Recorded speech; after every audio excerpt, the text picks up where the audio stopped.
Nous vous saluons dans le nom précieux du Seigneur Jésus-Christ.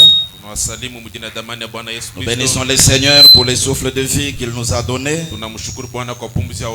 Et nous lui sommes reconnaissants pour l'occasion qu'il nous offre de nous rassembler dans sa maison ce matin. Nous allons incliner nos têtes. Chacun de nous va parler au Seigneur pour consacrer entre ses mains cette partie de l'écoute de la parole de Dieu. Prions tous ensemble le Seigneur. Bienveillant Père Céleste, Seigneur Jésus-Christ, ce matin nous nous joignons à toutes les créatures que tu as faites. Nous te disons sincèrement merci pour tout ce que tu as accompli en faveur de chacun de nous. Tu nous as sortis de la boue du monde et des traditions dénominationnelles.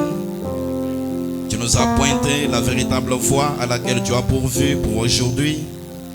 Tu nous as introduits dans la révélation de l'heure sous le soleil de la justice. Nous sommes reconnaissants ce matin pour la vie physique et la vie spirituelle que tu nous as donnée. Merci pour ta visitation dans la semaine au milieu de nous. Et merci pour cette réunion en ces lieux ce matin.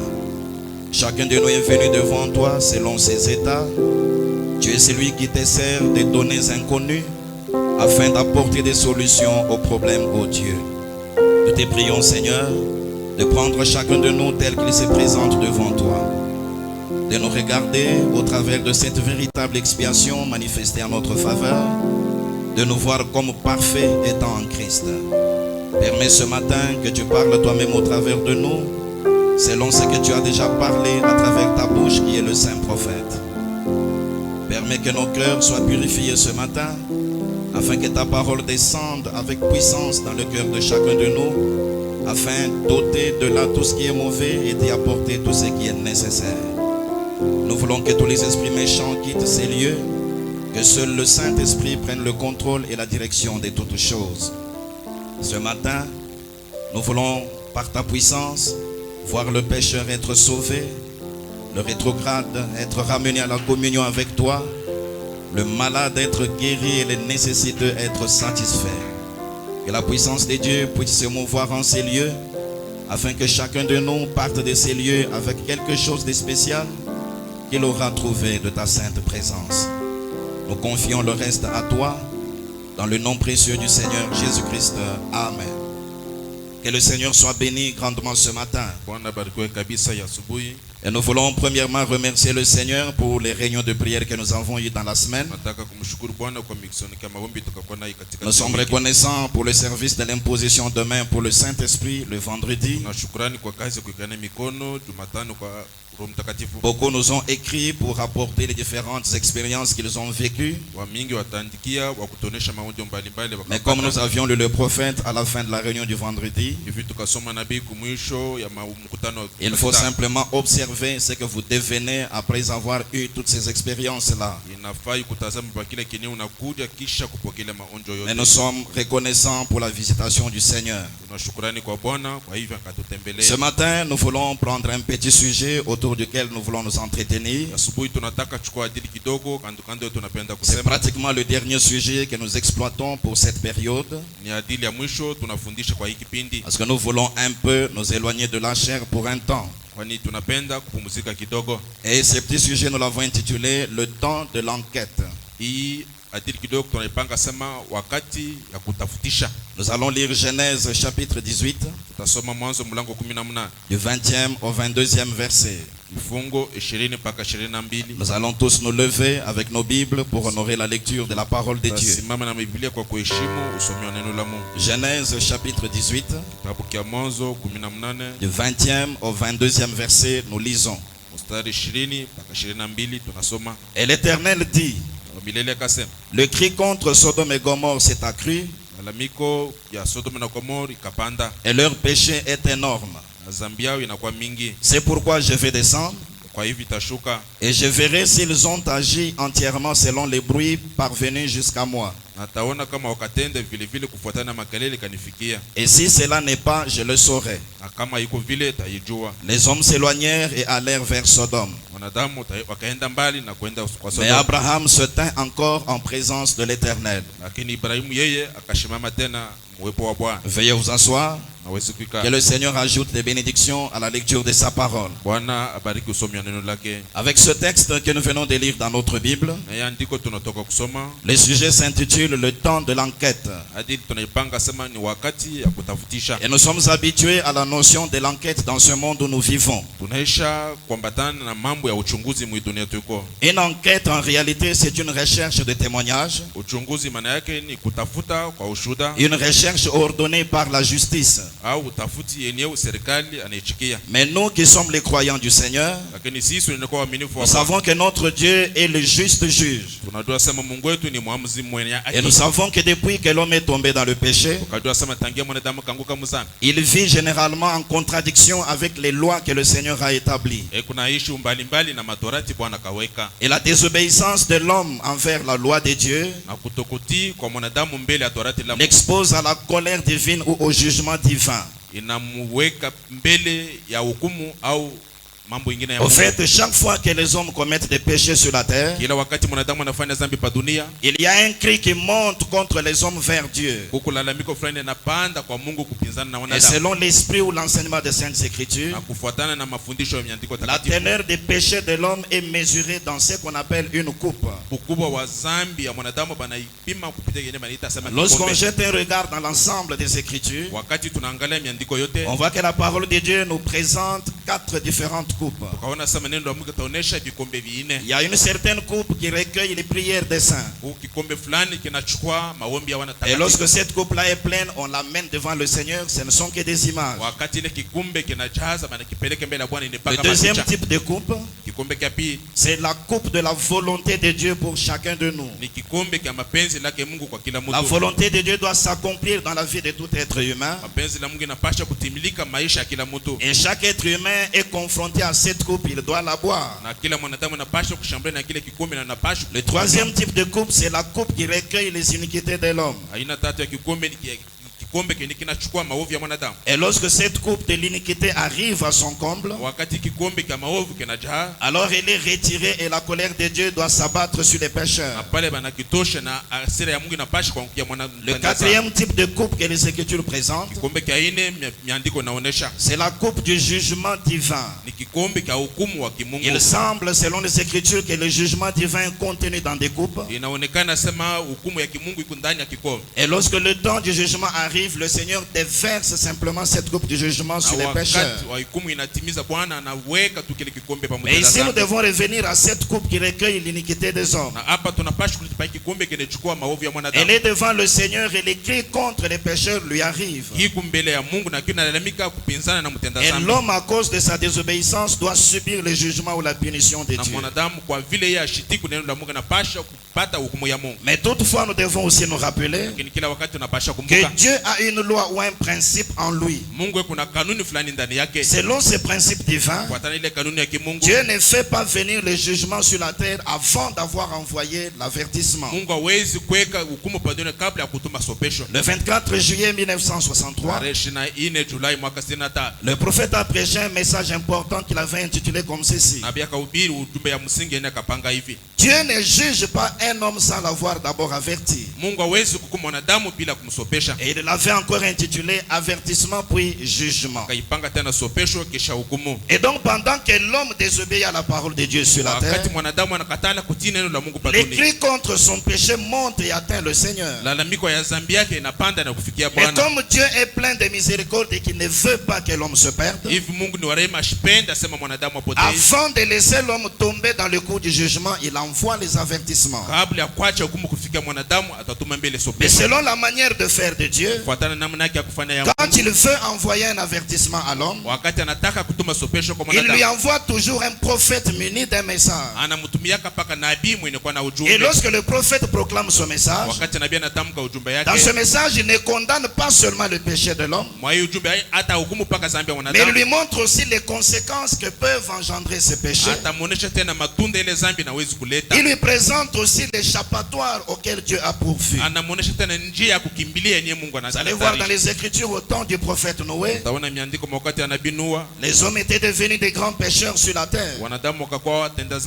Et la décision du Seigneur avait déjà été prise. Depuis l'animal jusqu'à l'homme, Dieu devait tout détruire par les eaux du déluge. Mais il avait pris soin d'envoyer Noé avec un message comme avertissement. Et l'arche que Noé avait construite était l'échappatoire ou le seul moyen pour être préservé du jugement. Et même quand vous regardez dans le livre de Malachie au chapitre 4, parlant de ce temps de la fin, il avait annoncé qu'il y aurait des méchants sur la terre. Et que Dieu allait frapper cette terre d'un interdit ou d'un jugement. Mais avant que ce grand jour de la colère de Dieu n'arrive, par sa miséricorde, il avait prévu d'envoyer Élie le prophète. Et c'est William Marion Branham qui l'a paru avec ce message précieux. Le péché conduit toujours au jugement ou à la punition de Dieu. Mais Dieu envoie premièrement un avertissement avant de laisser venir le jugement.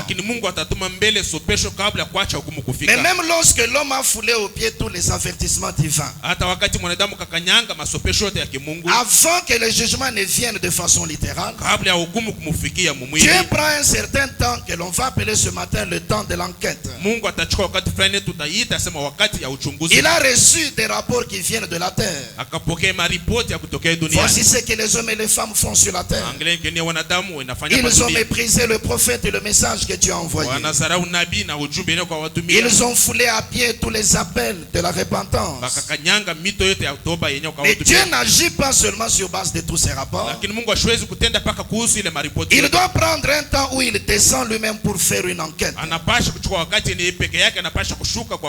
Et c'est ce que nous avons lu dans ce texte de Genèse 18. Regardez au verset 20. Et l'Éternel dit: le cri contre Sodome et Gomorrhe s'est accru. C'est que ce cri ne faisait que venir vers moi. Et maintenant je suis débordé par ce cri. Et leur péché est énorme. En d'autres termes, leur iniquité a atteint le comble. Les hommes étaient pécheurs sur la terre. Le jugement de Dieu devait s'abattre contre eux. Mais au verset 21, Dieu dit: c'est pourquoi je vais descendre et je verrai s'ils ont agi entièrement selon les bruits venus jusqu'à moi. Si cela n'est pas, je le saurai. C'est ici que nous allons tirer une leçon importante pour ce matin. Il est vrai que dans la vie courante telle que nous l'avons, il y a toujours des rapports que nous recevons au sujet de la vie d'autres personnes. Vous apprenez que tel frère ou telle sœur ont fait ceci et cela. Prenez toujours l'habitude de vérifier les choses par vous-même. Il est vrai qu'on peut vous donner de mauvais rapports. Mais n'agissez pas seulement sur base des rumeurs. N'agissez pas seulement sur base des rapports que quelqu'un d'autre vous a donnés. J'aime cette nature du Seigneur. Le bruit est arrivé jusqu'à lui. Le bruit s'est accru. Selon les rapports, il apprend que le péché est devenu énorme. Il connaît ce que sa propre loi donne comme punition à ce sujet. Mais avant de prendre une dernière décision, avant de laisser le jugement frapper les hommes, voici je vais descendre pour voir de mes propres yeux s'ils ont agi entièrement selon les bruits qui m'est parvenu. Si les choses sont telles que je les ai entendues, j'agirai selon la justice de ma parole. Mais si les choses ne sont pas ainsi, je le saurai et ma décision sera proportionnelle. Écoutons dans le sermon Zaché l'homme d'affaires, prêché le 21 janvier 63. Point 76. Le prophète dit ceci: et il est vrai que c'est mal de chercher à juger un homme avant de l'avoir entendu. Il ne faut jamais faire ça. Souvent nous sommes coupables de ça. Encore aujourd'hui, nous entendons parler d'un homme et avant même de lui avoir parlé, malgré tout nous avons déjà notre opinion toute faite sur lui, basée sur l'opinion de quelqu'un d'autre. Et ce n'est pas bon ça. Nous devrions aller voir nous-mêmes. Nous chantons souvent être comme Jésus. Tout au long de mon voyage de la terre vers le ciel, je désire être comme lui. Soyons aussi comme lui par rapport à ce principe. Quand il entend l'opinion de quelqu'un d'autre, quand il reçoit des rapports qui lui viennent de loin, avant de former sa propre opinion sur la chose, voyez-vous, il descend lui-même pour faire l'enquête. Avant d'agir ou de décider définitivement, il doit se rendre sur les lieux et vérifier les choses. Aujourd'hui, nous sommes coupables de ça, mes frères. Tu as entendu quelque chose au sujet de ton frère. Tu as entendu quelque chose au sujet de ta soeur. Sans les avoir entendus eux-mêmes, directement tu formes ton opinion et tu commences à mal voir la personne. Qui te dit que le rapporteur a été fidèle? Nous devrions aller voir nous-mêmes. Quand vous regardez dans Genèse chapitre 3, Dieu avait placé Adam et Ève sur la terre. Le prophète dit quand ils sont tombés dans le péché, un ange est arrivé directement dans la présence du Seigneur. Adam a failli. Il vient de manger le fruit qui avait été interdit. Et selon ta propre loi, il est censé mourir. Dieu a reçu le rapport, mais il est descendu lui-même. Avant d'exercer son jugement, l'Éternel lui-même est descendu sur la terre. Il n'a pas attendu qu'Adam aille vers lui, mais c'est lui le juste qui est allé chercher le pécheur. C'est toi qui n'es pas tombé qui dois aller chercher celui qui est tombé. Quel que soit les rapports que tu as reçus au sujet de ceux qui l'ont fait, tu dois aller vers le pécheur. Mais l'Éternel Dieu appela l'homme et lui dit, verset 9, où es-tu? Adam, où es-tu? Même si j'ai appris que tu as mangé le fruit interdit, mais j'ai encore cet amour divin dans mon cœur. Je ne veux pas que tu ailles de mal en pire. Si tu as péché une fois, tu peux être ramené à la communion avec le Père. Adam, où es-tu? L'homme dit, je suis ici. Je me suis caché parce que j'ai entendu ta voix. Dieu est allé chercher une solution. Il est allé prendre des agneaux, il les a égorgés. William Branham dit, le sang de l'animal quand il a coulé était comme un tapis de bienvenue que Dieu avait étendu pour recevoir dans son fils. Dieu était omniscient, mes frères. Il connaissait l'exactitude de la chose. Et regardez qu'il prend son temps pour poser des questions. Qui t'a appris que tu es nu? Non, c'est la femme que tu as mise à mes côtés. Toi, femme, pourquoi tu as fait ça? Non, c'est le serpent qui m'a séduit. Dieu pose des questions. Il vérifie lui-même les choses. Ce n'est qu'après l'enquête qu'il a prononcé la sentence. Puisque tu as fait cela, voici. Enquêtez avant de juger. Enquêtez avant de prononcer la sentence. Et cela est inscrit même dans la loi des Juifs. Un jour nous sommes dans Jean chapitre 7. Le Seigneur réalisait son ministère et de faux rapports allaient vers les principaux sacrificateurs. Les mêmes faux rapports étaient amenés même au roi. auprès des dirigeants politiques.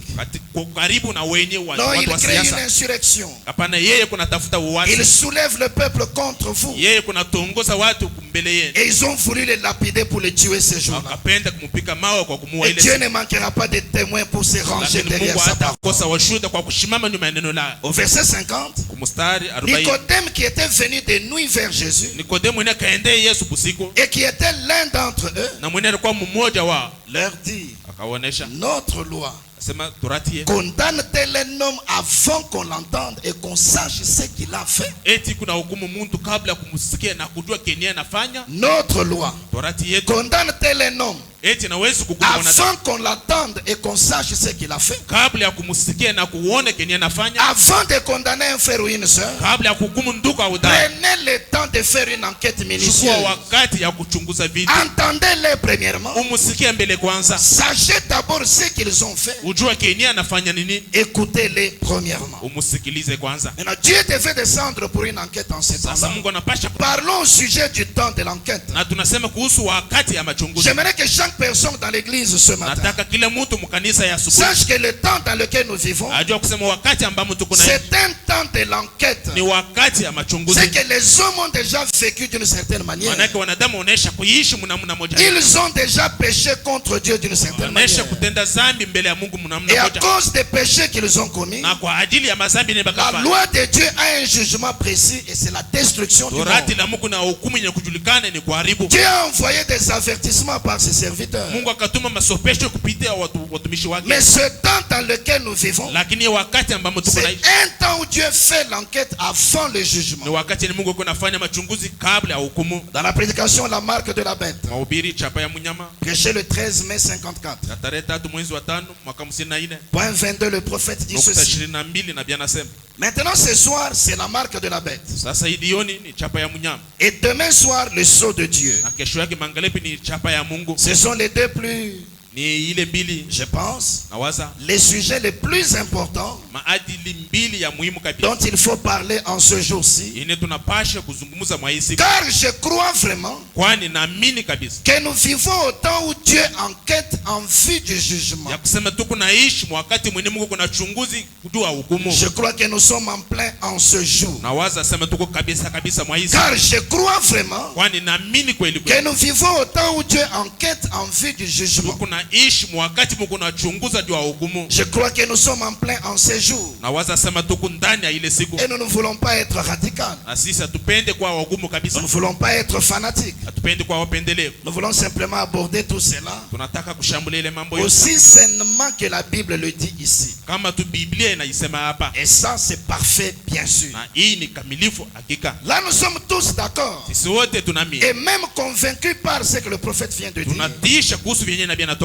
qu'il y a un jugement qui attend ce monde. Mais le temps dans lequel nous vivons, c'est un temps où Dieu est en train de faire une enquête. Et le texte que nous avons lu dans Genèse 18 nous ramène au temps de la destruction de Sodome et Gomorrhe. Ces deux villes s'étaient plongées dans le péché contre Dieu. Et Dieu devait amener son jugement sur ces deux villes. Mais avant que le jugement ou la colère de Dieu ne vienne, Dieu lui-même était descendu pour faire une enquête. Mais pourquoi nous devons parler du temps de l'enquête aujourd'hui? Tout en nous référant à ce qui était arrivé en ce temps-là. Nous le faisons sur base d'une prophétie biblique. Dans Luc chapitre 17, au verset 28 à 30, le Seigneur avait dit ceci: ce qui arriva du temps de l'autre arrivera pareillement. Les hommes mangeaient, buvaient, achetaient, vendaient, plantaient, bâtissaient. Mais le jour où l'autre sortit de Sodome, une pluie de feu et de soufre tomba du ciel et les fit tous périr. Il en sera de même le jour où le Fils de l'homme paraîtra. Nous savons que nous sommes au jour de l'apparition du Fils de l'homme. Dieu lui-même s'est manifesté dans la chair humaine. Et c'est cela la manifestation du Fils de l'homme aujourd'hui. Si nous vivons au jour du Fils de l'homme, c'est que dans le monde nous devons observer pareillement ce qui arriva au temps de l'autre. Et donc nous devons retourner en ce temps-là pour voir les caractéristiques qui étaient dans le monde, voir les genres de péchés que les gens de ce temps-là avaient commis. Et ça sera alors la même chose en ce temps-ci. Voir comment Dieu avait mené son enquête. Dieu répétera la même chose aujourd'hui. Et nous ferons les rapports de l'enquête en ce temps-là. Les rapports de l'enquête en ce temps d'aujourd'hui. Et aussi de quelle manière Dieu va terminer cette histoire. Quand nous retournons au temps de l'autre avec le prophète, la première chose qu'il nous fait remarquer, c'est sont les trois catégories de personnes qui étaient sur la terre. Et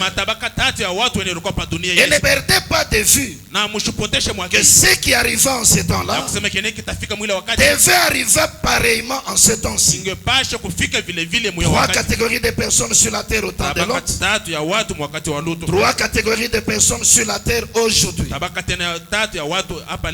première catégorie de personnes, ce sont les sodomites. Ils étaient les types de pécheurs et des incroyants d'aujourd'hui. Dans Genèse 13 verset 13, la Bible parlant à leur sujet dit ceci: les gens de Sodome étaient méchants et des grands pécheurs contre l'Éternel. Des méchants et des grands pécheurs contre l'Éternel.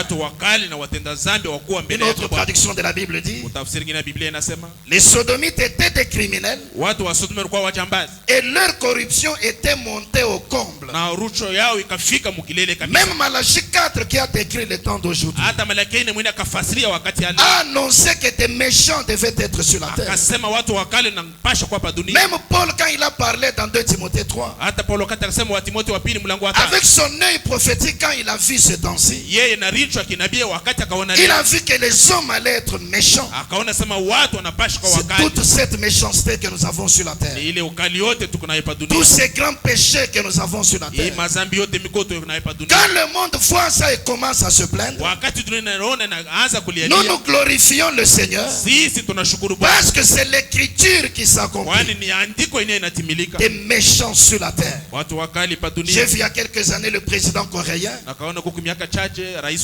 Dans sa méchanceté, il est allé prendre une arme biologique et il a utilisé cela sur sa propre population. Il a tué des milliers de personnes innocentes. Et il dit aux États-Unis: regardez ce que j'ai fait chez moi. Sachez que j'ai une arme à destruction massive. Quelle méchanceté dans un être humain. Qu'est-ce que ces personnes innocentes t'ont fait? Ne vous en faites pas. C'est la parole de la prophétie qui s'accomplit. Il y a quelques années, j'ai regardé sur une vidéo. On a présenté une scène horrible à l'est de notre pays. Les rebelles sont allés attraper un homme innocent et avec une vieille machette, ils étaient en train de lui trancher la gorge. Peut-être que c'était un mari de quelqu'un quelque part. Un père avec des petits enfants quelque part.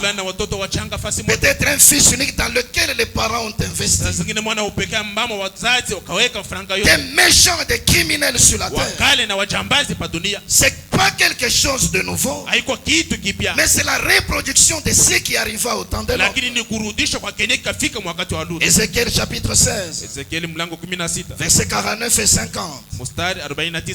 Il dit ceci: voici quel a été le crime de Sodome ta sœur.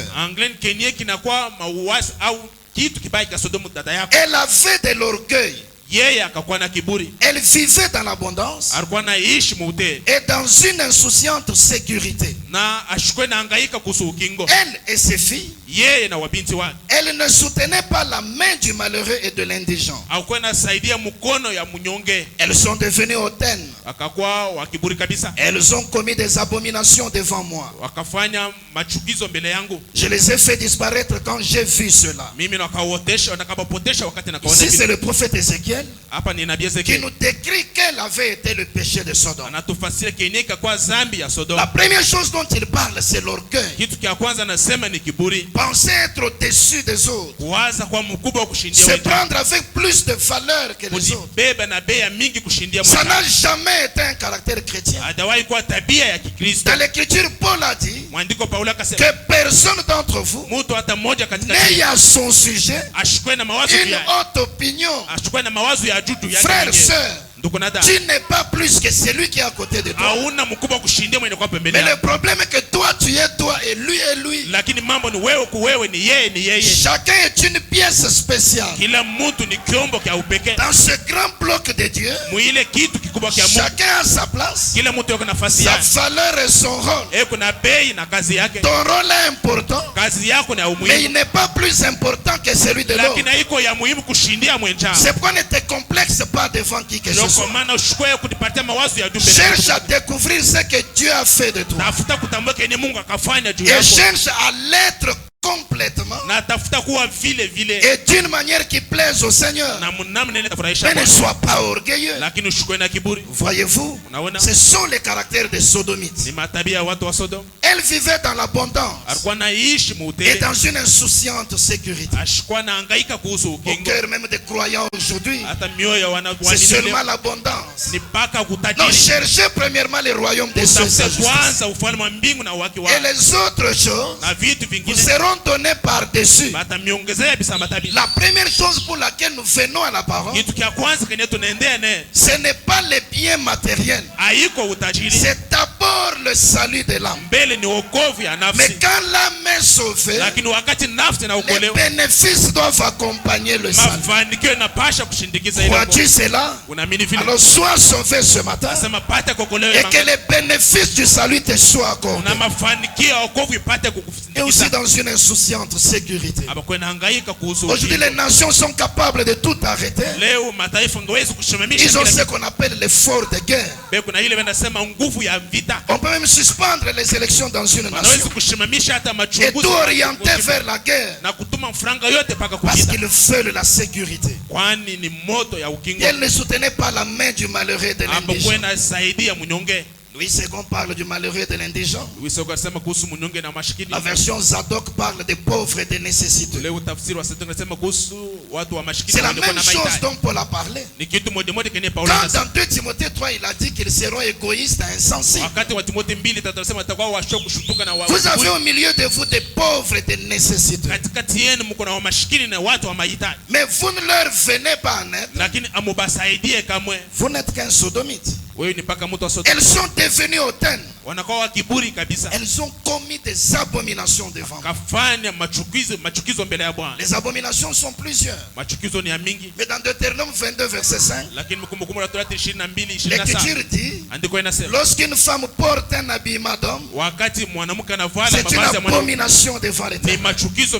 Et William Branham dit l'abomination, c'est quelque chose qui donne l'envie de vomir à Dieu. Sortez même sur cette rue, vous ne ferez pas 2 pas sans rencontrer des abominations. Combien l'Éternel a envie de vomir aujourd'hui à cause de ces péchés de Sodome qui se reproduisent. Et Dieu dit, je les ai fait disparaître quand j'ai vu cela. Jude chapitre 1er au verset 7, il dit Sodome et Gomorrhe et les villes voisines qui se livrèrent comme eux à l'impudicité et à des vices contre nature sont donnés en exemple, subissant la peine d'un feu éternel.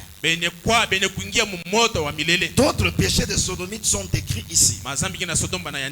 L'impudicité, et des vices contre nature. Aujourd'hui, l'impudicité bat son plein sur la terre. C'est difficile de trouver quelle est la femme mariée et celle qui n'est pas mariée. Même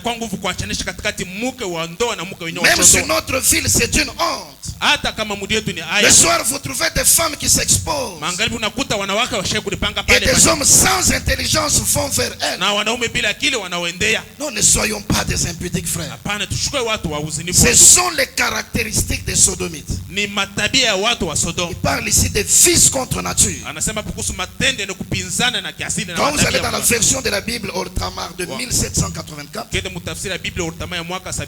au même verset, il est dit ceci: de même Sodome et Gomorrhe, ainsi que les villes voisines qui s'étaient livrées comme ces anges au libertinage et avaient recherché des unions contre nature, offre une image du feu éternel dans les peines qu'elles subissent.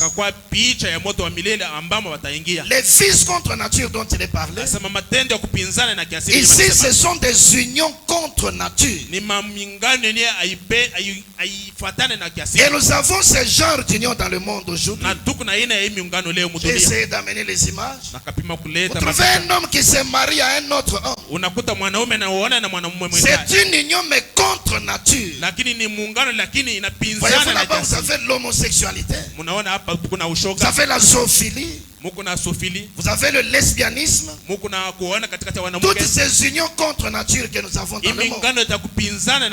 Des hommes qui se marient avec d'autres hommes.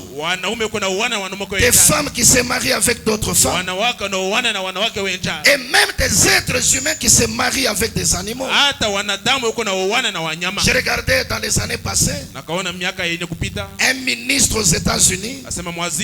On vient de le nommer, il sort pour se présenter. Il vient avec son compagnon. Des homosexuels mariés mais au gouvernement. Il y a quelque temps au Luxembourg, leur premier ministre a été épousé par un autre homme alors que lui-même était non. Des unions contre nature. Et quand l'œil du Seigneur regarde la face de la terre, quand il voit ces choses sur la terre, il a le même sentiment qu'il a fait au temps de Sodome. Il ne peut pas supporter cela. Il ne peut faire que ce qu'il a fait quand Ézéchiel a parlé. Je les ai effacés quand j'ai vu cela. Mais regardez Esaïe chapitre 3 verset 9. Parlant de ces unions contre nature, il dit l'aspect de leur visage témoigne contre eux. Même s'ils nous présentent la photo de leur mariage. Et non, ils sont mariés, celui-ci est l'homme, l'autre c'est la femme. Mais l'aspect de leur visage témoigne contre eux. Celui qu'on présente comme étant une femme, l'aspect de son visage montre que c'est un homme. C'est la parole de la prophétie qui s'accomplit.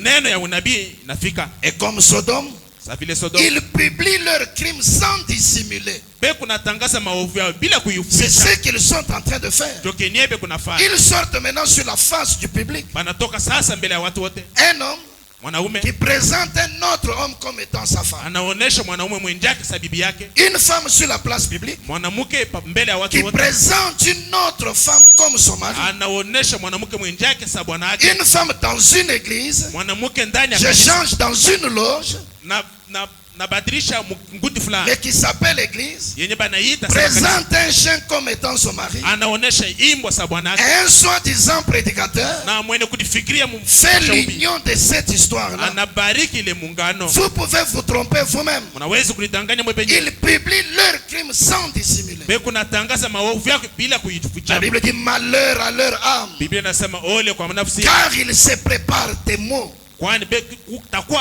J'aimerais leur dire ce matin, continuez dans votre libertinage, parce que la parole doit s'accomplir, que celui qui se suit encore, et sachez que les justes se justifient davantage.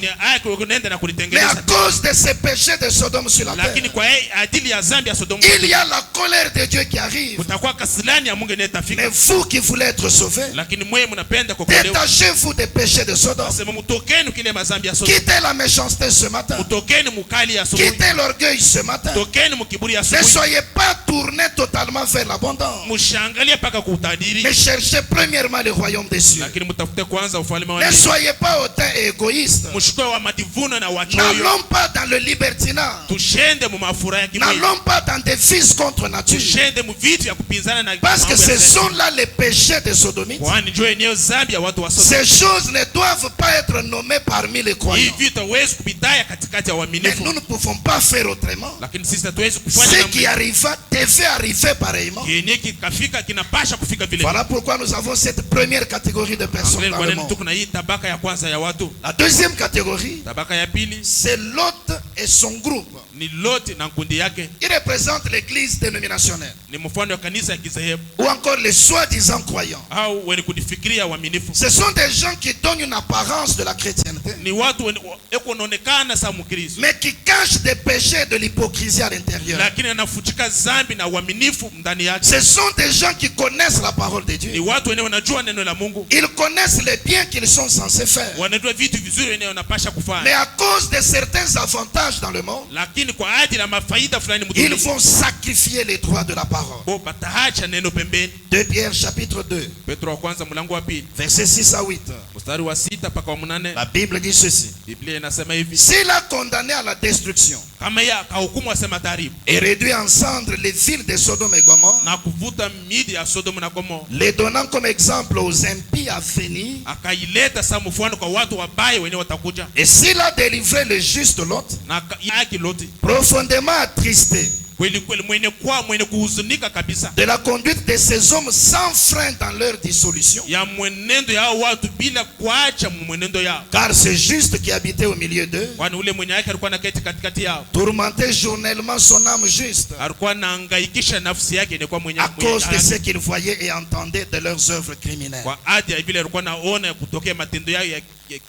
Ces gens sont du caractère de Lot.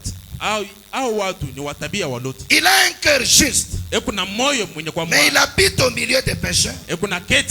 Lui-même a choisi ce côté-là à cause de la facilité, parce que suivre la parole à l'ouest, c'est un peu difficile. Il y a des choses qu'il faudra croire à l'ouest sans comprendre. Il a dit non, moi j'aime l'est, j'aime mon Jésus des plaies et des cicatrices. Moi je pars à l'est là où c'est facile. Moi j'aime la foi dénominationnelle. Il s'encourage dans cette voie, mais dans son cœur il connaît ce qu'il doit faire. Branham dit il était un prédicateur et son bureau était un peu à l'étage. Il regardait par la fenêtre, il voyait tous les péchés qui se commettaient dans la rue. Mais quand il venait derrière l'estrade, il dorlotait les gens, parce que pour lui la chair était un gagne-pain. Malheur à tout prédicateur ce matin. Si la chair est pour vous un gagne-pain, vous ne méritez pas dans le ministère cultique. William Branham dit, j'aime prêcher l'évangile sans gants de caoutchouc, que ça blesse celui que ça blesse. Et ce n'est pas mon problème. J'ai le devoir de dire la vérité. Ce n'est pas mon problème si c'est écrit là-bas. Ma seule responsabilité, c'est de le proclamer.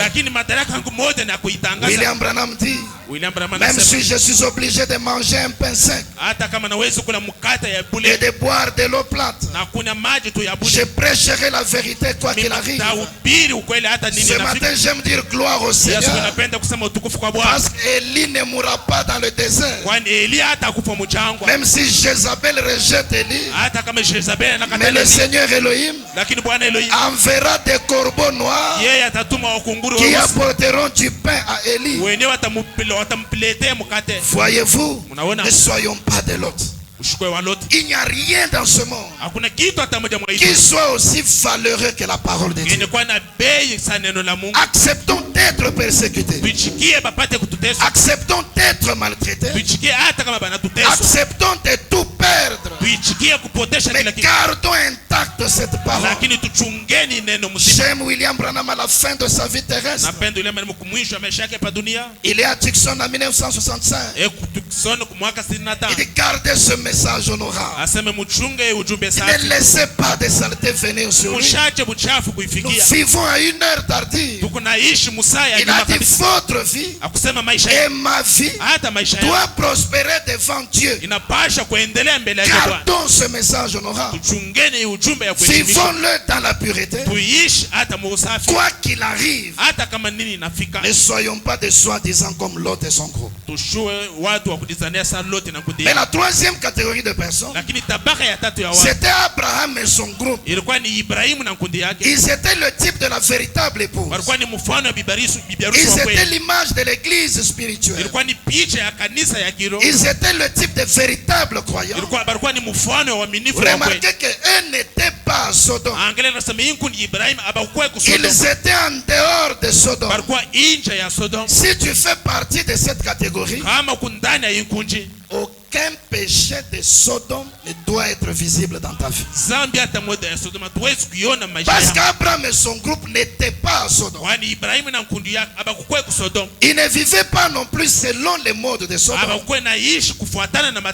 Mais ils étaient des appelés à sortir. Il était déjà sorti de la maison de son père. Il est allé dans une terre aride. Il est allé à l'ouest, là où les plantes ne poussaient pas du tout, là où la vie était un peu difficile. Mais il a accepté d'aller là-bas parce qu'il était un élu et la révélation était dans son cœur. Il vivait correctement selon la loi de Dieu. Et il était assis sous les chaînes de Mamré. Et dans son cœur, il attendait le fils que Dieu lui avait promis. Ce matin, mon frère, ma soeur, ces trois catégories de personnes sont sur la terre. Mais la position que tu occupes ce matin, le genre de vie que tu produis sur la terre, détermine de quel côté tu te trouves.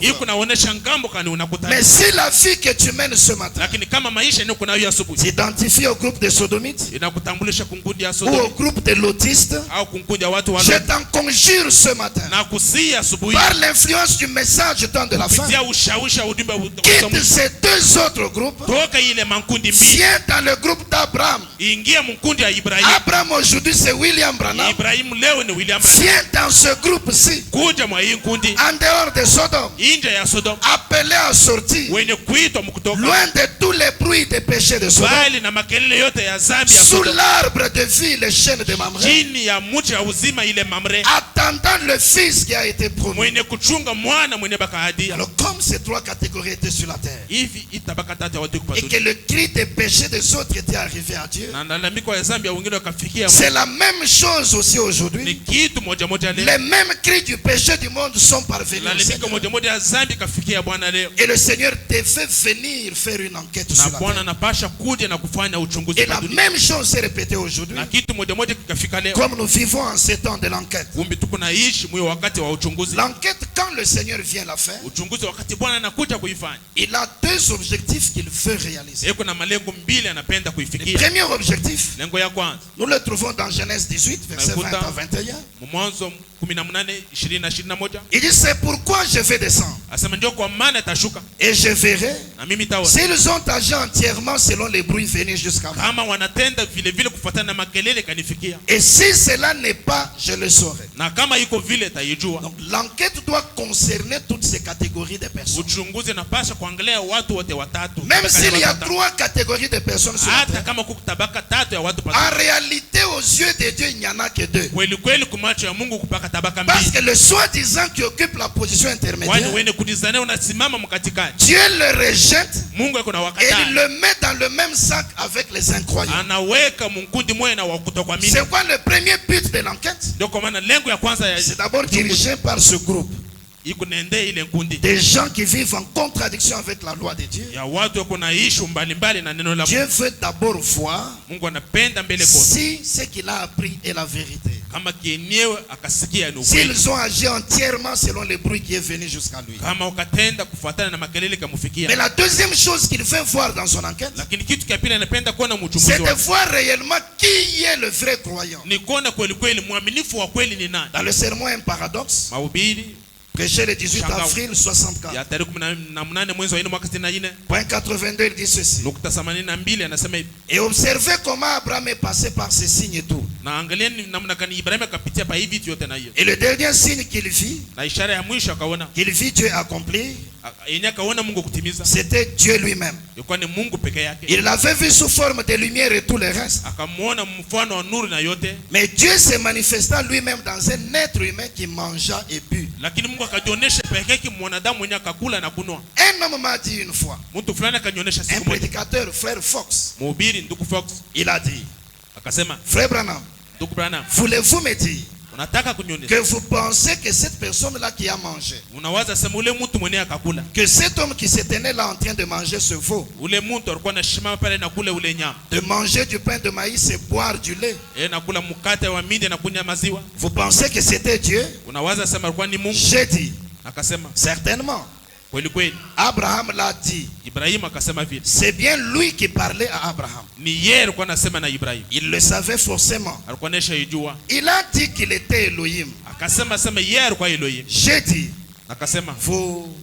voyez-vous, il était descendu pour mener une enquête de la manière qu'il mène une enquête maintenant en vue du jugement, pour voir qui sont des croyants. Nous avons tant crié à ce sujet. Il mène tout simplement une enquête pour voir qui sont réellement des croyants. Voyez-vous, et il s'est manifesté. Quand c'est le temps de l'enquête, Dieu lui-même descend pour atteindre 2 objectifs. Premièrement, c'est un rapport avec ceux qui sont déclarés pécheurs. Je dois exercer mon jugement sur eux. Mais est-ce qu'ils ont agi entièrement selon le bruit qui est venu à moi? Si c'est vrai, je vais exercer mon jugement. Si ce n'est pas ça, je dois agir selon la légalité. Mais d'autre part, il y a des gens qui crient sur la terre qu'ils sont des croyants.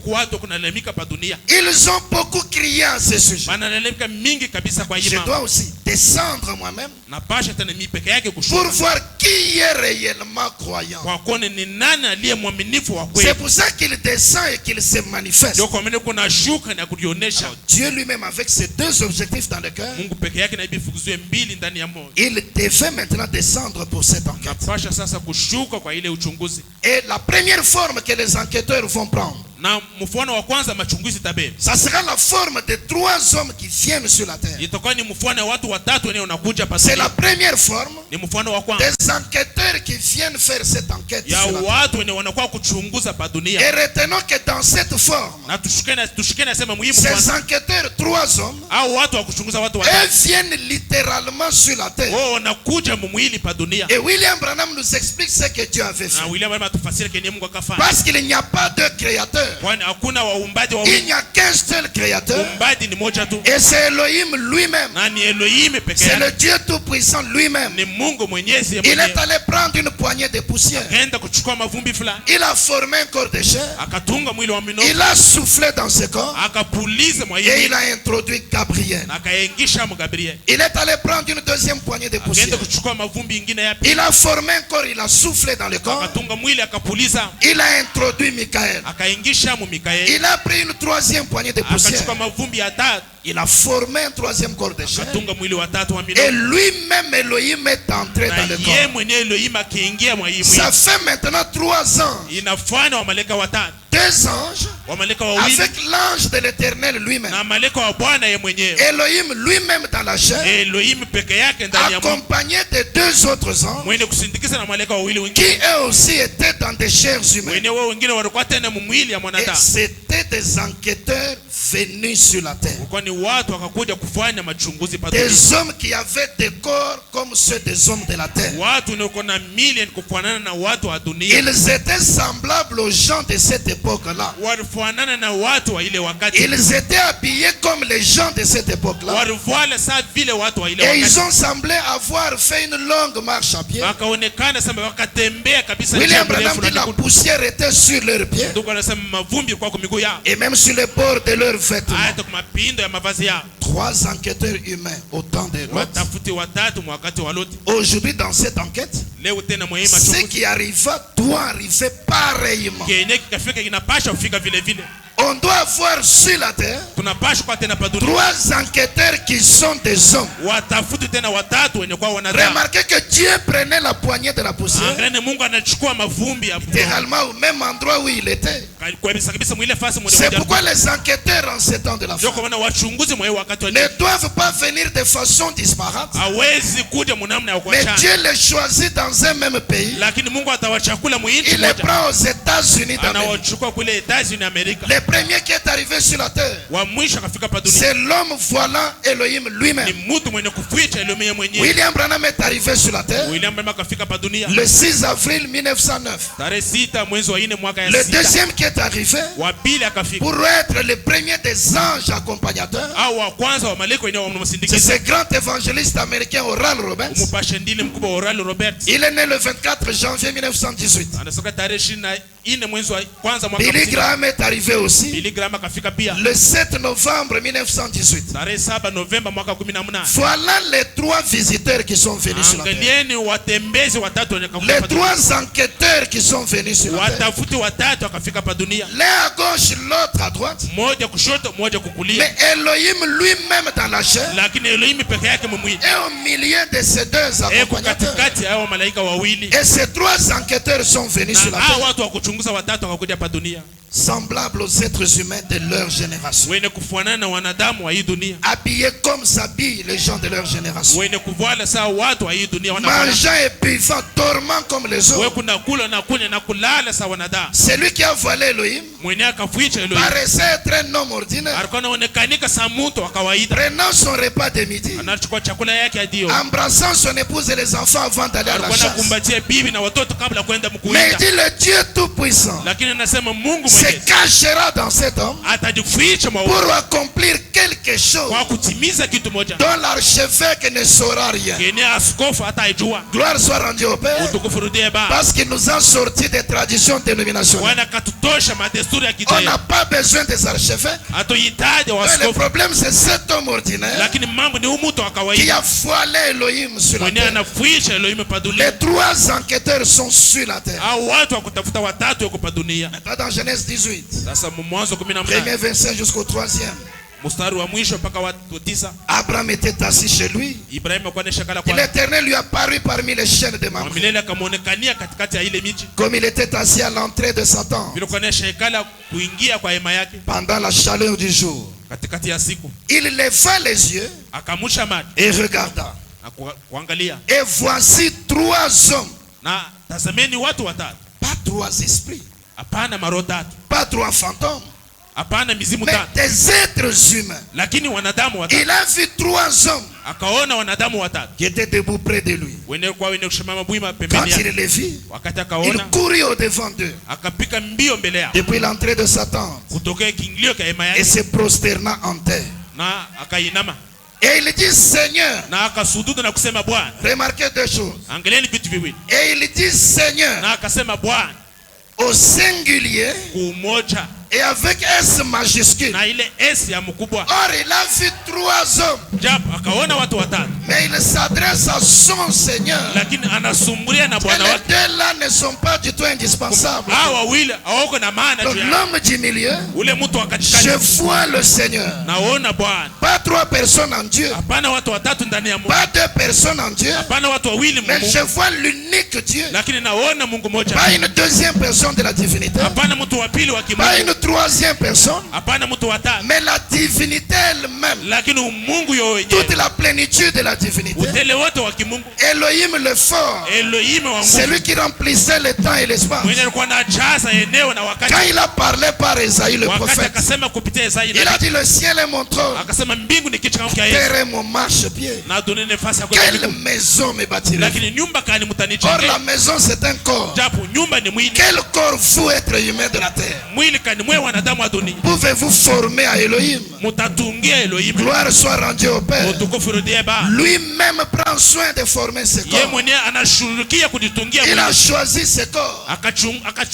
Il s'est incarné dans ce corps.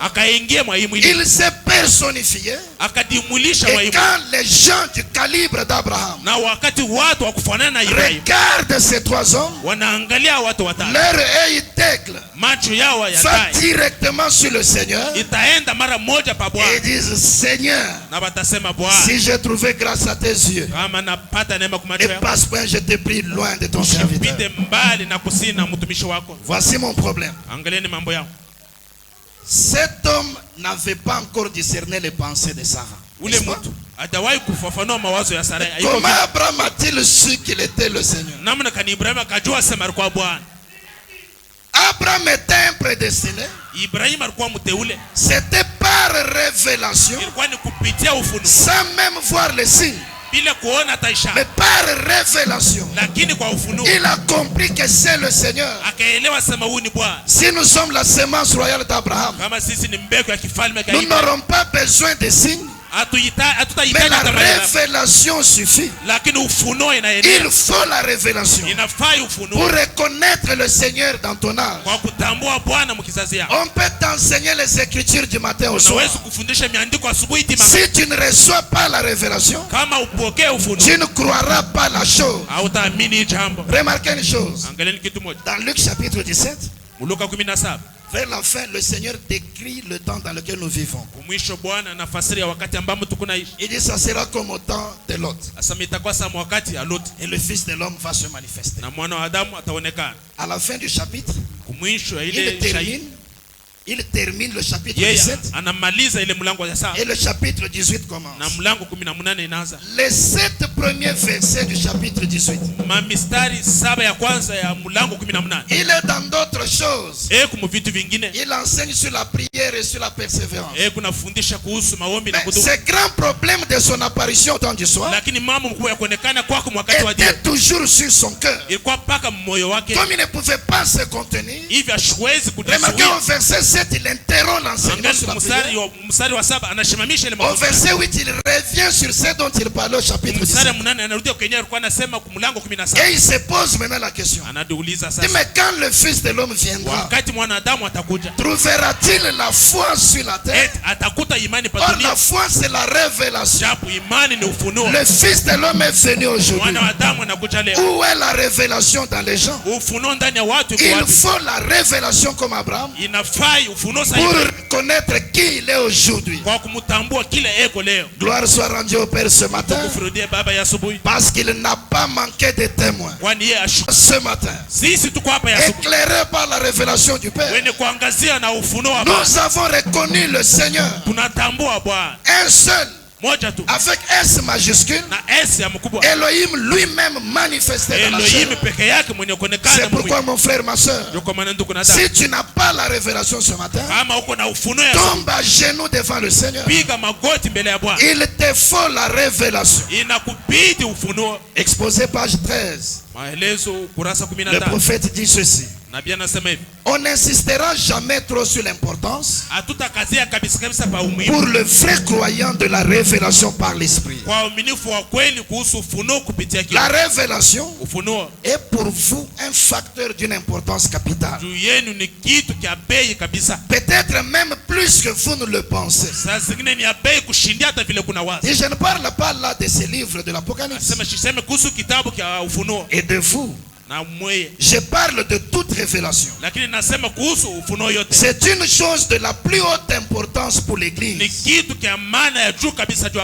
Page 30, il dit: personne ne connaît les choses de Dieu sauf l'Esprit de Dieu et celui qui a l'Esprit de Dieu.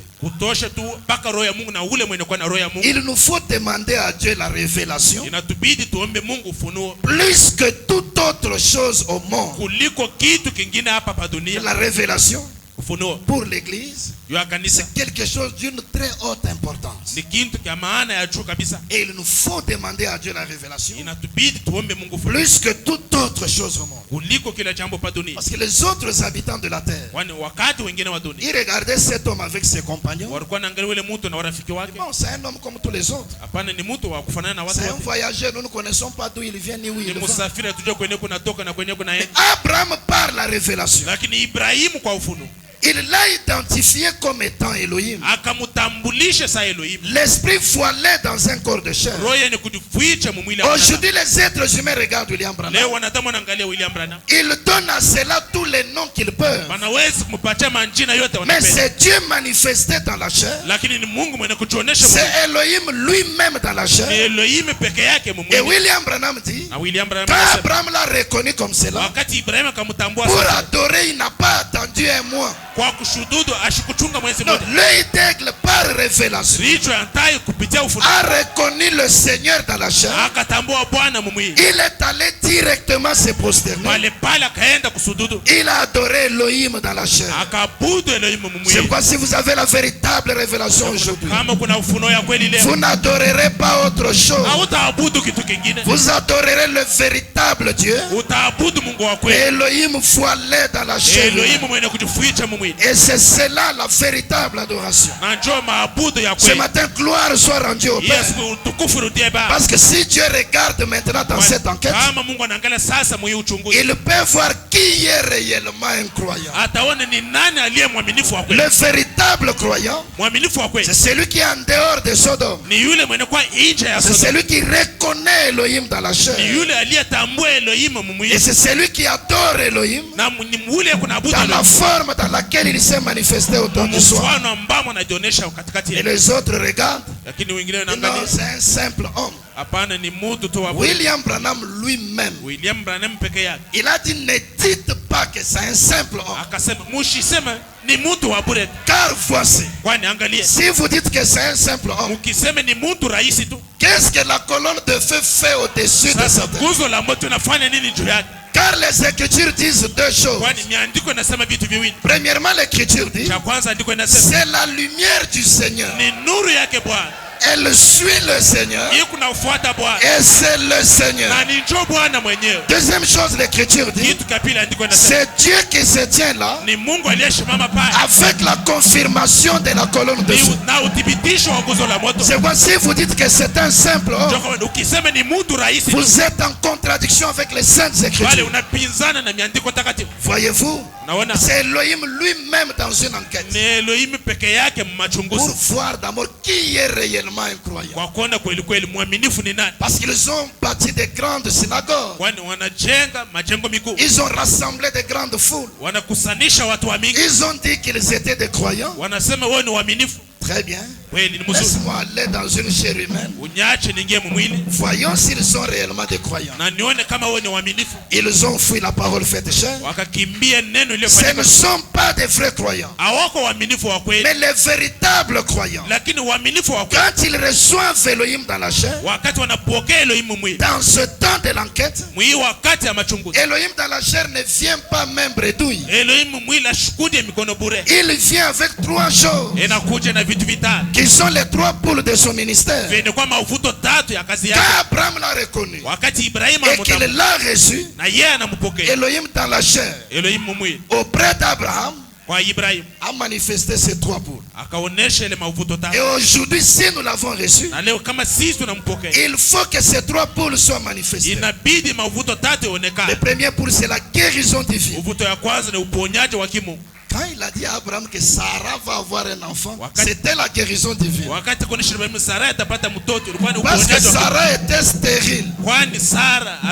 Il a d'abord guéri cette stérilité-là pour que Sarah ait la possibilité d'avoir des enfants.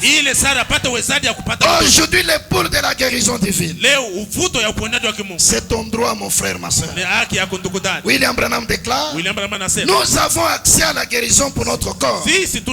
Même quand les médecins ont échoué, il y a des maladies incurables d'après les mots, mais d'après nous il n'y en a pas. Parce que même quand les médecins disent qu'ils ont échoué, nous sommes un peuple particulier. Nous avons toujours accès à la guérison.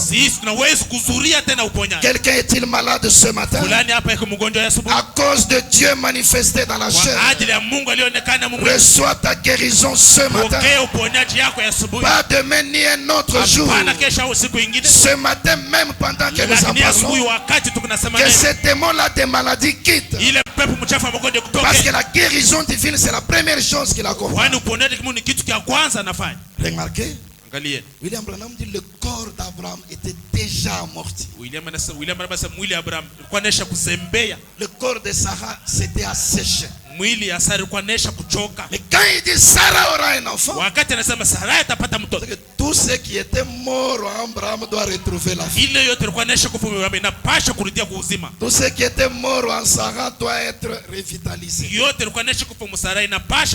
Ce matin, mon frère, ma soeur, à cause de la puissance de la guérison divine, peu importe ce qui est détruit dans ton corps, peu importe les organes qui ne fonctionnent plus, peu importe ce qui ne marche plus, le Seigneur lui-même est censé ressusciter cela.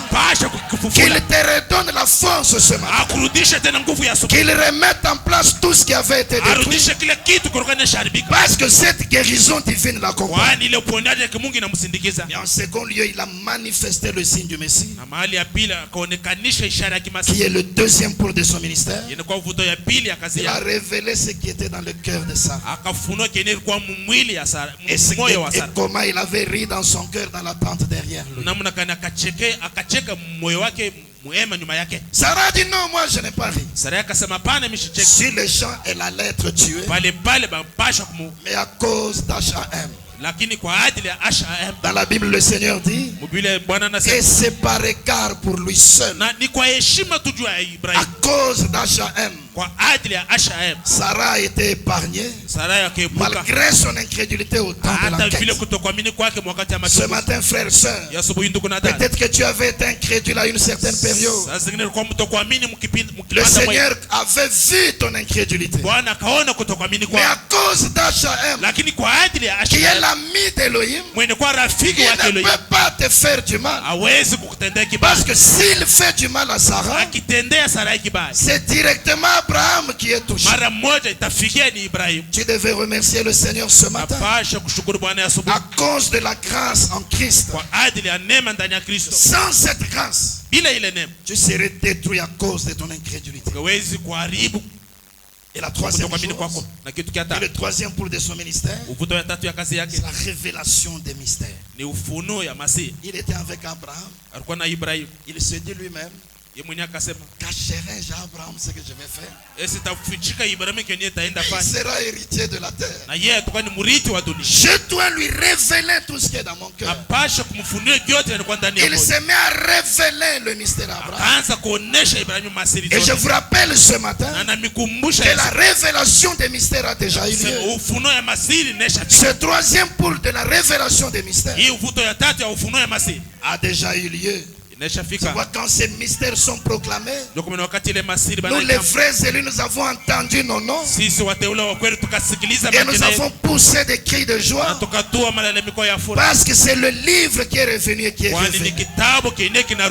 C'est la première forme des enquêteurs, des êtres humains, des hommes qui viennent sur la face de la terre. Ce qui arriva au temps de Lot est arrivé pareillement en ce jour du Fils de l'homme. Mais ces anges enquêteurs prennent une autre forme.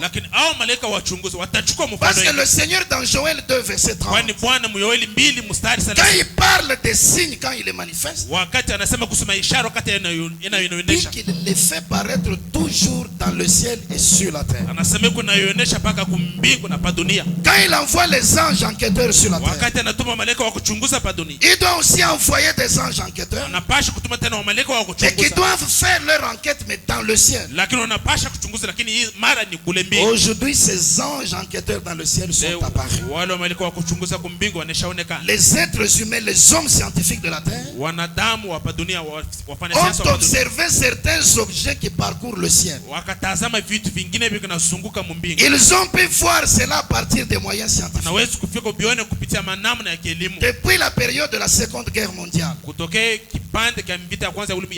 les pilotes des avions de guerre avaient observé que dans le ciel, dans des hauteurs beaucoup plus éloignées, il y avait d'autres objets qui circulaient à grande vitesse. Et dans la Seconde Guerre mondiale, ils ont appelé cela des chasseurs fantômes. Maintenant, en 1946, ils ont commencé à voir que cela venait de plus en plus. Et d'autres prenaient la forme des fusées. Alors ils ont appelé cela fusée fantôme. Maintenant, en 1947, il y a eu un pilote américain qui était allé à la radio pour donner son témoignage à ce sujet. Quand il avait commencé à décrire ces objets-là, il les avait comparés à des soucoupes. Voyez, nous connaissons les soucoupes dans notre vie quotidienne. Ce sont des petites assiettes que l'on place sous des tasses quand l'on veut servir les gens. Alors ces objets avaient la forme de soucoupes. Comme nous avons amené les images, et cela s'est promené à de grandes vitesses et à de hautes altitudes. Et comme lui avait comparé cela à des soucoupes, c'est comme ça qu'ils ont effacé les anciennes appellations. Et depuis lors, ils appellent ça soucoupe volante. Et les hommes de science ont donné un autre nom, les ovnis. C'est-à-dire des objets volants non identifiés. Ils ne connaissent pas leur origine. Ils ne peuvent pas expliquer leur nature. Ils ne savent pas ce que c'est. Ils ont dit, ce sont des objets volants non identifiés. Vous avez dit que vous êtes des hommes de science. Ça veut dire que vous connaissez les choses. Comment ne pouvez-vous pas identifier ces choses? Gloire soit rendue au Père. Dieu a envoyé son scientifique, plus scientifique que tous les scientifiques du monde. William Branham a regardé avec l'œil prophétique. Il a regardé les ovnis. Il a décodé le mystère. Et lui a trouvé que c'est l'accomplissement de la prophétie que Jésus avait donnée. Dans Luc chapitre 21, versets 25 et 26, Jésus avait dit ceci. Il y aura des signes dans le soleil, dans la lune et dans les étoiles. Et sur la terre, il y aura de l'angoisse chez les nations qui ne sauront que faire au bruit de la mer et des flots. Les hommes rendant l'âme de terreur dans l'attente de ce qui surviendra sur la terre. Car les puissances des cieux seront ébranlées. Il a vu la prophétie dans la Bible. Il a regardé les ovnis. Maintenant écoutez son explication. Dans le sermon, un prophète qui rougit, prêché le 25 novembre 56. Point 23, il dit ceci. Un de ces jours, cela peut tout aussi bien arriver avant le matin. Le matin avant le lever du jour, que dans 50 ans à partir d'aujourd'hui. Une roquette, une de ces bombes au cobalt ou à hydrogène pourrait... La nation entière est en alerte. Vous l'avez lu dans le journal l'autre jour. Là où on demandait au Pentagone d'expliquer les soucoupes volantes. Ce n'était pas un mythe. Ce n'était pas quelque chose d'imaginaire. C'est réel. Il s'agissait d'une intelligence. Elle volait en ligne de bataille. Elle pouvait esquiver. Elle pouvait repérer. Elle pouvait distinguer. C'est une intelligence. On le sait. Les gens ont ri. Ils ont dit des soucoupes volantes. Et ils s'en sont moqués. Mais savez-vous ce que je pense? Jésus a dit qu'avant sa venue, il y aurait des signes en haut dans le ciel. Avez-vous remarqué? Avant de détruire Sodome et Gomorrhe, à cause de leur affaire de sexe, il a envoyé des anges pour enquêter là-dessus. Des anges sont descendus sur la terre ces quelques dernières années. Les gens les ont vus. Je veux dire les gens honnêtes et qui sont lavés dans le sang savent cela. Ils se sont même arrêtés et on les a photographiés. C'est vrai. Des êtres angéliques sont venus en visite pour rapporter au Père que le péché s'est accumulé à tel point que les étoiles arrivaient à peine à briller. La lune, le monde entier chancelle comme un homme ivre qui rentre chez lui pendant la nuit. C'est exact. Quand les hommes de science ont vu ces objets, au départ ils ont dit non, c'est quelque chose d'imaginaire. Ce sont peut-être des fusées de la Russie empruntées à l'Allemagne. Mais le prophète dit c'était une intelligence. Ce n'était pas quelque chose d'imaginaire, mais c'est l'accomplissement de ce que Jésus avait dit. Ce sont les anges enquêteurs qui sont en train de faire. Mais ils se sont même arrêtés et les hommes de science les ont fait.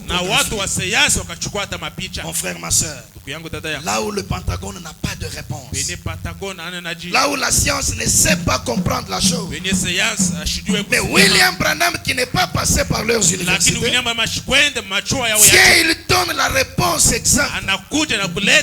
Et si Dieu nous a fait cette grâce de recevoir un tel homme, quel genre de personnes intelligentes devrions-nous être?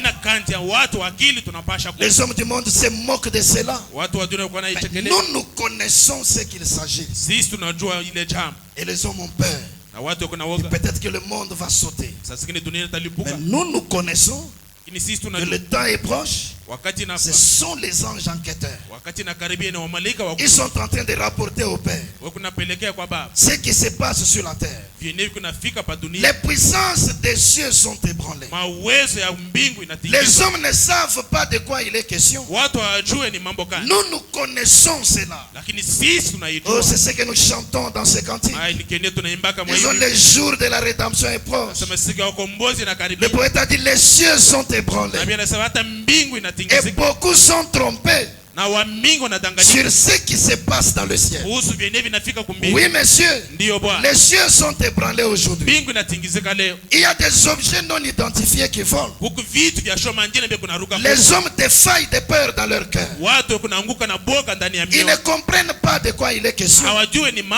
Ils sont trompés dans leur théorie. Et j'aime le poète a dit, mais l'église est la puissance qui secoue cette heure.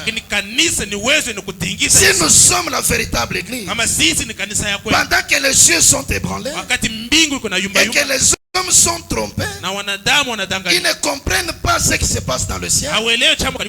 Nous comprenons exactement de quoi il est question. Quoi la véritable église du Seigneur, face à toutes ces choses, elle devait s'élever en étant pure et puissante. L'église devait être une puissance. Une puissance qui secoue cette heure.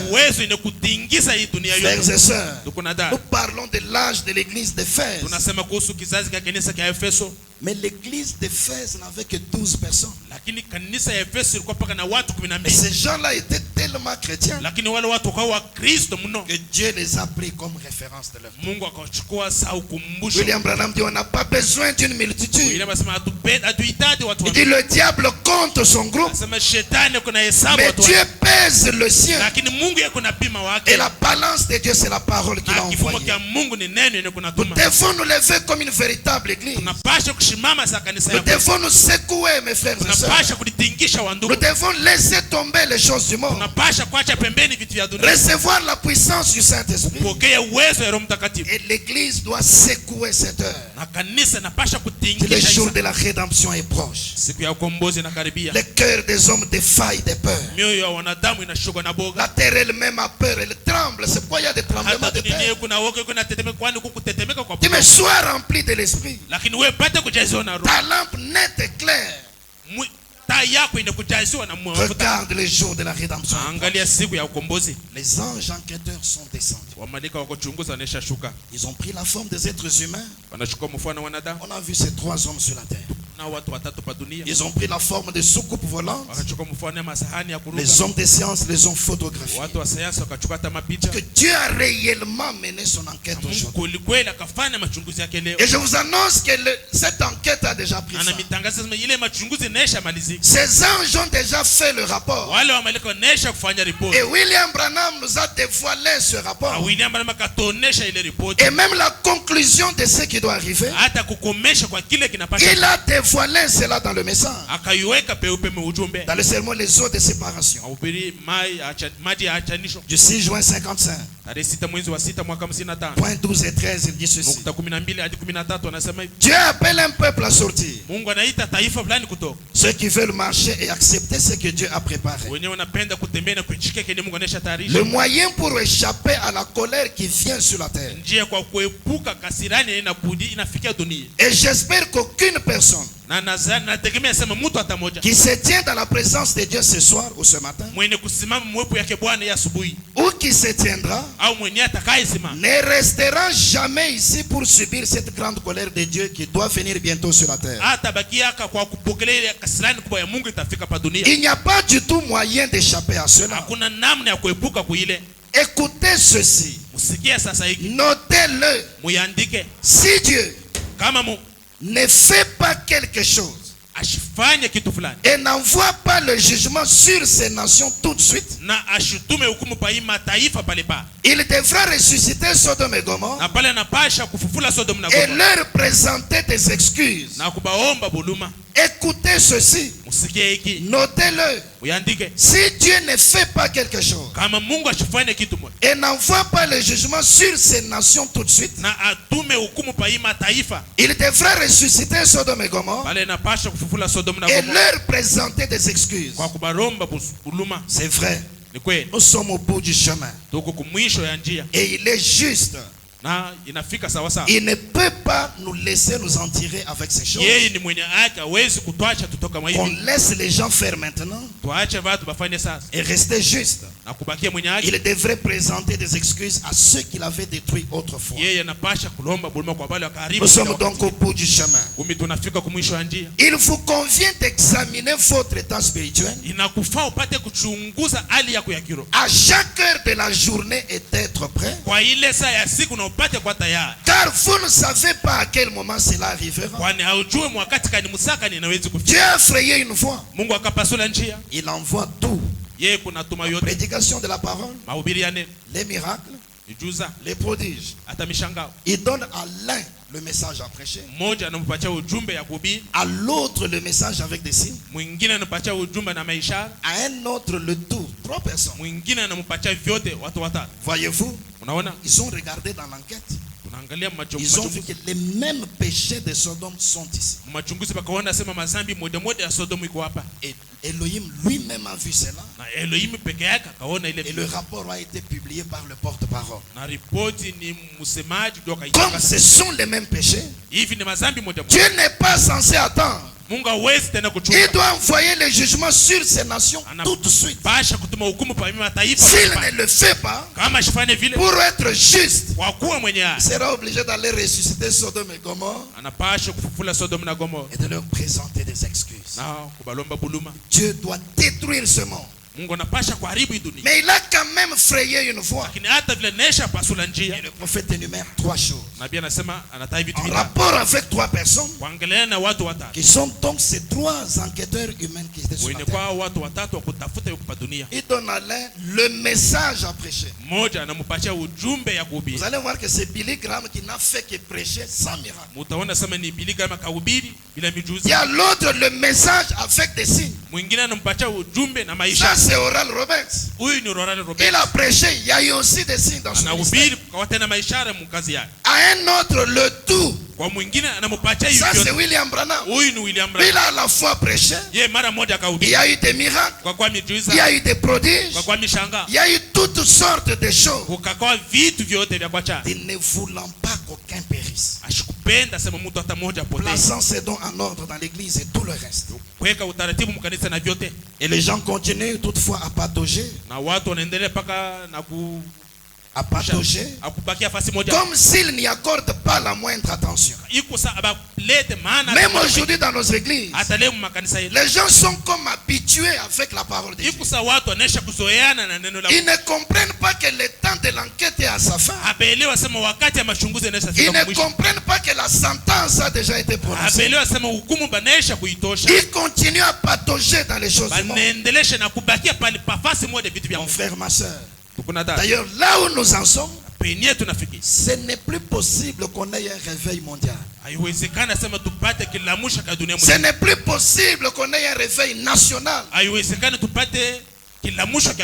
Non, la chose a été réduite au niveau individuel.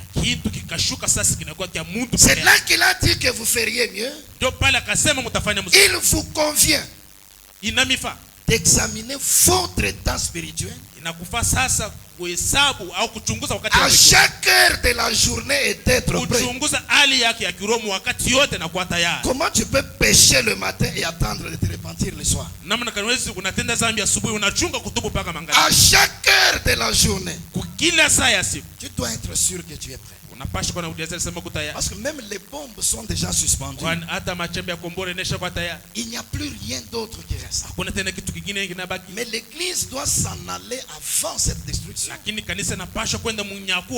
si la destruction est si proche, combien plus proche est le départ de l'église? À chaque heure de la journée, tu dois être sûr que je suis prêt. C'est que tu ne devrais même pas prononcer un simple petit mensonge. En 1963, William Branham dit: ne faites pas quelque chose que vous ne voulez pas qu'on vous trouve en train de faire si Jésus venait. Ne dites pas quelque chose que vous ne voulez pas être trouvé en train de dire si Jésus venait. Combien vigilants nous devrions être? Nous devrions être sobres et nous devrions veiller sur ces choses. Comment peux-tu garder pendant si longtemps un péché non confessé? Comment peux-tu prendre des rendez-vous avec le monde alors qu'il n'y a plus de temps? Il vous convient d'examiner votre état spirituel à chaque heure de la journée et d'être prêt, car vous ne savez pas à quel moment cela arrive. Et même ces 3 enquêteurs hommes qui sont venus accomplir leur mission, regardez de quelle manière ils ont quitté la scène selon la prophétie. Au temps de l'autre, ils étaient 3. Elohim dans la chair et les 2 anges qui l'accompagnent. Aujourd'hui, la même chose. William Branham voit Elohim avec les 2 autres évangélistes comme accompagnateurs. Dans Genèse 18, verset 33, la Bible dit: l'Éternel s'en alla lorsqu'il eut achevé de parler à Abraham, et Abraham retourna dans sa tente. C'est que de ces 3 enquêteurs, quand ils ont terminé le travail, le premier à quitter la scène, c'était l'Éternel lui-même. Cet homme qui avait voilé Elohim était le premier à quitter la scène. Et ce qui arriva devait arriver pareillement. C'est ce qui est arrivé le 24 décembre 65. William Branham, qui était l'homme voilant Elohim, a été le premier de ces 3 à quitter la scène. Mais dans Genèse 18, quand cet homme voilant Elohim a quitté la scène, étudiez votre Bible, le chapitre 19, depuis le début, ces 2 anges étaient restés ensemble. C'est comme ça qu'après le départ de William Branham, Billy Graham et Oral Roberts étaient tous les 2 restés ensemble dans le monde. Mais continuons à lire votre Bible. À partir du verset 17 jusqu'à 22 du chapitre 19, on ne fait plus mention des 2 anges, mais à partir de là on parle d'un seul. C'est que l'un des 2 avait aussi quitté la scène. C'est ce qui est arrivé le 15 décembre 2009. Oral Roberts a quitté la scène, il est mort. Et Billy Graham était resté seul. Quand vous allez vers le verset 20, vous allez voir que même le dernier ange dont on parlait là, on ne parle plus de lui. C'est que le dernier des anges a fait aussi quitter la scène. C'est ce qui est arrivé le 21 février 2018. Billy Graham, le seul qui était resté, avait aussi quitté la scène en cette date. Mais remarquez dans la Bible, lorsque le dernier des enquêteurs est parti, il n'y avait plus rien d'autre. Au verset 24-25, alors l'Éternel fit pleuvoir du ciel sur Sodome et Gomorrhe du soufre et du feu de par l'Éternel. Il détruisit ces villes, toute la plaine et tous les habitants des villes, et les plantes de la terre. Après le départ du dernier de ces anges, il n'y a plus rien d'autre. C'est le feu de la colère qui doit venir. Et William Branham le premier est parti. Oral Roberts l'a suivi. Billy Graham est parti depuis 2018. Il n'y a plus d'enquêteurs sur la terre. Tout ce qui reste, c'est l'arrivée du feu. Et même dans le monde aujourd'hui, La troisième guerre mondiale fait pression. Des grandes armes de destruction ont été mises au point. Les cœurs des hommes défaillent de peur. Et nous savons qu'avant que le premier feu ne frappe la terre, la petite épouse doit s'en aller dans l'enlèvement. Messieurs, combien de temps reste-t-il encore? Le décor a été planté. Les péchés de Sodome se sont reproduits. Les anges enquêteurs sous forme d'hommes sont venus sur la terre. Dans le ciel, les soucoupes volantes ont été photographiées. Il n'y a plus de temps, mon frère, ma soeur, que cette histoire du temps de l'enquête réveille ton cœur ce matin. Tu dois être sûr à chaque heure de la journée que tu es prêt pour le départ. Je termine par cette écriture. Dans le sermon l'écriture sur la muraille, prêché le 9 mars 58. Point 69. Vous dans l'assistance, avec vos têtes inclinées, et qui aimeriez qu'on se souvienne de vous dans la prière.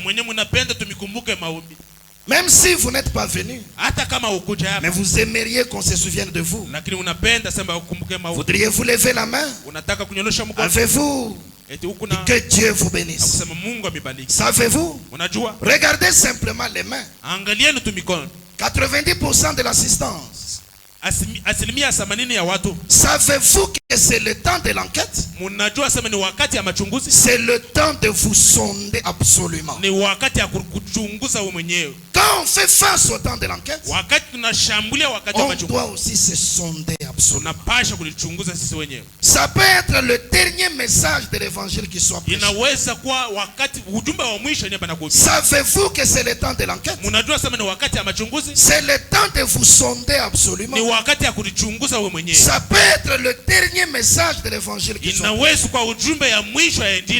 Avant que le message commence ce soir, vous savez, cette bombe peut frapper la terre. Il n'y a rien qui l'empêche de se faire. D'en être ainsi. Elles sont installées. Elles sont prêtes. Tout ce qu'il faut, c'est quelques verres de vodka et cela sera largué. Et tout ce qui retient cela maintenant même, c'est la grâce de Dieu cherchant à rassembler son église. Ne voudriez-vous pas m'entendre en tant que votre frère? Ne voudriez-vous pas m'entendre en tant que votre frère? Écoutez les Écritures comme votre sauveur. Et laissez le Christ être le chef suprême de votre vie. Accorde-le pendant que nous prions. Que le Seigneur nous bénisse pour ce matin. C'est le temps de l'enquête. Les péchés de Sodome se sont reproduits. Des enquêteurs humains sont venus sur la terre. Dans le ciel, les cieux sont ébranlés. Beaucoup se sont trompés. Mais nous connaissons de quoi il est question. C'est la dernière heure, mon frère, ma soeur. C'est peut-être le dernier message de l'évangile. Peut-être qu'avant ce soir, la bombe va frapper la terre. Mais avant que cela ne frappe, l'épouse sera appelée à partir. Quelle est l'épouse qui partira? Celle qui est déjà sortie du monde. Celle qui est en dehors de Sodome. Celle qui est sous la fraîcheur du message de l'heure. Celle qui a reconnu Elohim manifesté. Celle qui adore véritablement Elohim. Avec une vie sanctifiée. Ayant Christ comme le chef suprême. Étant prêt à chaque heure de la journée. Pendant que nous inclinons nos têtes, nous nous sondons absolument. Nous nous examinons profondément pour voir si nous sommes prêts. Que rien ne t'empêche d'aller dans la mer. Oh Seigneur, accorde-le pendant que nous prions. Les nations se dislocent. Israël se réveille. Les signes que les prophètes avaient prédits se sont accomplis dans les cieux.